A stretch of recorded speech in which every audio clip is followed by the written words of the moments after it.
Right here with Vanna Bardot and Codey Steele at the AVN Awards, both of them multiple nominations. Vanna, let's start with you. You had the movie, the showcase everyone was talking about this year, Influence. What was so special about that project to you? You know, it was included my first anal, my first EP, pretty much all of my first anal combinations of anything. And yeah, it just was such a special project. It was, you know, a little bit developed about my own life, but also very dramatic, and so much time and energy went into the production of it, and it just was such a special project. When you're doing those firsts on camera, I'm sure you prepared off camera, but are there still some nerves going around surrounding those scenes, or by that point were you pretty comfortable with everything? You know, by the last scene I shot, I felt like a pro, but the first couple ones, it was a little nerve-wracking. Absolutely. You know, Vixen has really given you such a great platform, and can you just talk about the way that they've helped your career and the opportunities they've given you? Because some of your very best work is for those brands.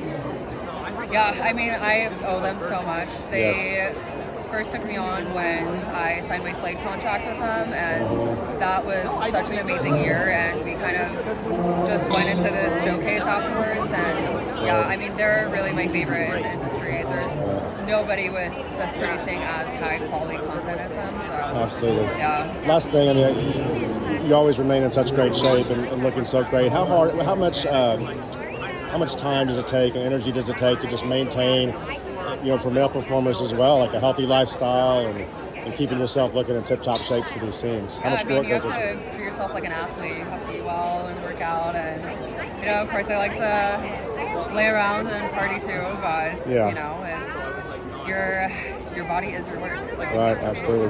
What about you, Codey? Tons of nominations this year. What are you most proud of, just overall, with the way your career has progressed from where it was 3 or 4 years ago? Not that it was bad then, but I feel like every year you're just really.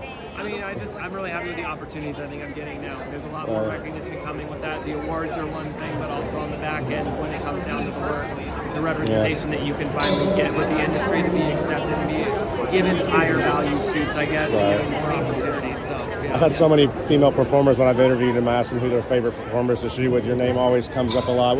What's your, when you're meeting a girl on set for the first time, you're about to shoot, like, does a lot of that go in the way you're just treating them off camera and developing it? Yeah, I think it just comes from a place of just giving them that respect, treating them, obviously like a human being, the same side of both ends, where just because maybe there's an idea of how you are on camera doesn't mean you always have to be that way. There are certain things that the scene may require, and sometimes it's great to go above and beyond that, but sometimes those things can push some boundaries, so it's really finding that limit of where we're both comfortable and making sure the day is good, and then obviously we feel each other out during and see, but it's mostly just the respect of just talking about something and making sure they feel safe. Right. So, Okay. Well, congrats to both of you on all these nominations. I know that's a victory in itself. It's so hard to even get into that top 10, but let's hope good things continue to happen. So, Thank you. Okay.